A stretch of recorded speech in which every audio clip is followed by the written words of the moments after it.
साथियों नमस्कार। उत्तर प्रदेश के इटावा की खबर आपने देखी, सुनी और पढ़ी होगी पिछले 24 घंटे से कि किस प्रकार ब्राह्मण समाज के लोगों ने यादव समाज और दलित समाज से आने वाले एक भागवत कथावाचक के साथ न सिर्फ बहुत ज़्यादा अभद्रता की बल्कि उसकी चोटी भी काटी गई, उसके ऊपर थूका गया और उसके ऊपर कहा यह जाता है कि पेशाब भी की गई, उसको मारा गया, पीटा गया और जाति सूचक गालियां जो हैं वो उत्तर प्रदेश के अंदर ब्राह्मण समाज के लोगों ने देने का काम किया।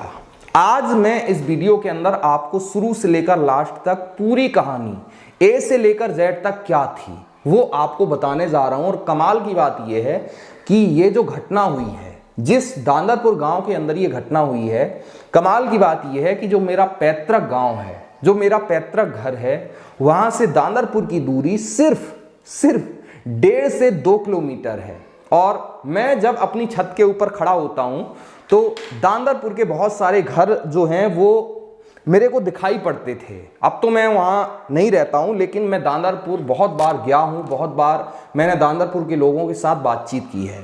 तो जब ये घटना हुई तो उसके बाद मैंने वहां जाकर पता करने की कोशिश की कि भाई सच्चाई क्या है। तो सच्चाई जब सामने लाने का प्रयास किया तो उसके बाद जो कहानी निकलकर सामने आई तो जैसी की तैसी जो सच है वो मैं आपको बताने जा रहा हूं। तो यहां पर सबसे पहले दांदरपुर गांव के बारे में आपको जानना चाहिए, क्योंकि बहुत सारी जो मीडिया रिपोर्ट हैं वो ये दावा कर रही हैं कि भाई ये जो घटना हुई है वो इटावा जिले के अहेरीपुर गांव में हुई है, जबकि सच्चाई ये है कि अहेरीपुर जो गांव है वो अलग है और दांदरपुर गांव जहां पर यह घटना हुई है वो अलग है। दांदरपुर गांव जो है वो इटावा जिला जो मुख्यालय है उससे लगभग 35 किलोमीटर दूर है।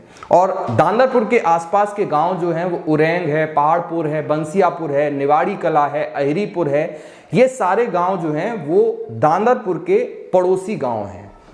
अब दांदरपुर के बारे में मैं आपको एक दिलचस्प बात बताता हूं कि दांदरपुर की जो जनता है, दांदरपुर के लोग हैं वो बहुत ज्यादा अप्रत्याशित हैं।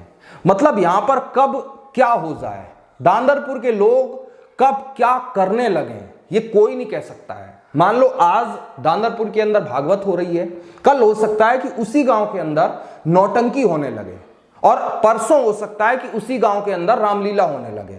यानी कि दांदरपुर के बारे में जो आसपास के लोग हैं, मैं खुद हूं, मैं जानता हूं कि दांदरपुर के लोग बड़े अप्रत्याशित हैं और यहां की जो ज्यादातर आबादी है वो ब्राह्मण समाज से आती है। ब्राह्मण समाज की जो आबादी है वो दांदरपुर के अंदर अच्छी खासी मात्रा में है। 100 से ज्यादा घर जो हैं वो ब्राह्मण समाज से आते हैं।